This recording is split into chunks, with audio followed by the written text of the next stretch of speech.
সংঘাতের শুরুতেই অবিশ্বাস্য ক্ষতির মুখে পড়েছে ভারত। পাকিস্তানের হামলায় রাতারাতি ৫ যুদ্ধবিমান ধ্বংসের খবর এখন বিশ্ব জুড়েই আলোড়ন তুলেছে। বুধবার ভোরেই পাকিস্তানের পক্ষ থেকে ভারতের ভূখণ্ডেই বিমান ধ্বংসের কথা জানানো হয়। আন্তর্জাতিক গণমাধ্যমগুলো ভারতীয় যুদ্ধবিমানের ধ্বংসাবশেষের ছবি প্রকাশ করায় এর সত্যতাও মিলেছে। আর এর মধ্য দিয়ে ভারতীয় প্রোপাগান্ডার বিরুদ্ধে আবারও পাকিস্তানের দাবি সত্যি প্রমাণ হলো। তবে শুধু এবারই প্রথম নয়, এর আগেও ভারতীয় বিমান ধ্বংস করে পাইলটকে আটক করে পাকিস্তানি বাহিনী। ৫ যুদ্ধবিমান হারিয়ে এখন আর্থিক আর সামরিক এবং ভাবমূর্তিগত এক অপূরণীয় ক্ষতির মুখে পড়েছে নরেন্দ্র মোদীর দেশটি।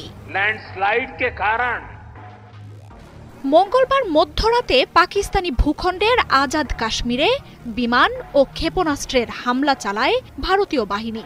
ক্ষয়ক্ষতি নিরূপণের কিছুক্ষণের মধ্যেই পাল্টা জবাব দেয় পাকিস্তানের সেনারা।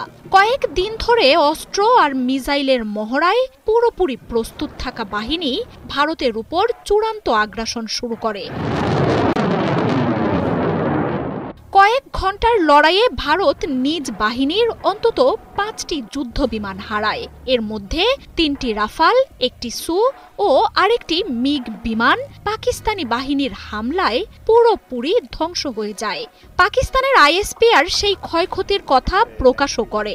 তবে সবচেয়ে বিস্ময়কর ব্যাপার হচ্ছে, পাকিস্তান নিজেদের ভূখণ্ডে থেকে হামলা চালিয়েই ভারতের আকাশে থাকা বিমানকে ভূপাতিত করে।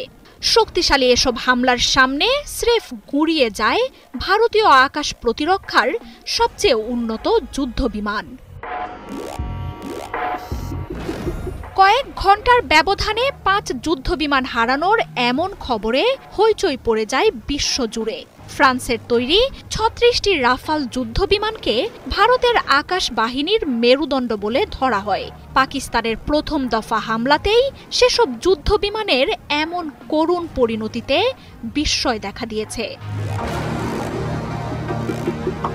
তবে সকাল পেরিয়ে গেলেও যুদ্ধবিমান হারানোর এমন ব্যাপক ক্ষয়ক্ষতির ব্যাপারে মুখ খুলছে না নরেন্দ্র মোদীর সরকার।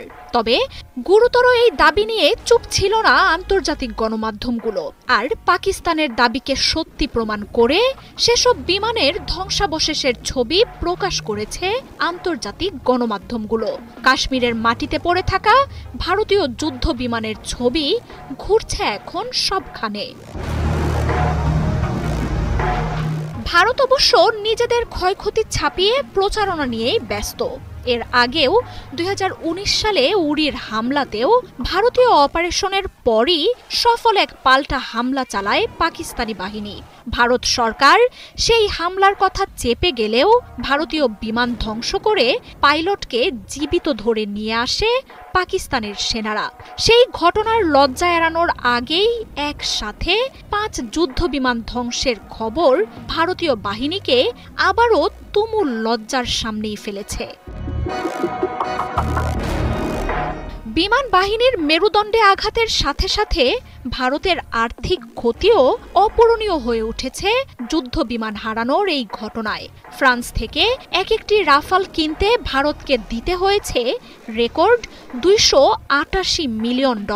অন্তত ৩টি যুদ্ধবিমান একসাথে ধ্বংসের এই ধাক্কা নরেন্দ্র মোদী কিভাবে কাটাবেন, সেটাই এখন আলোচনায়।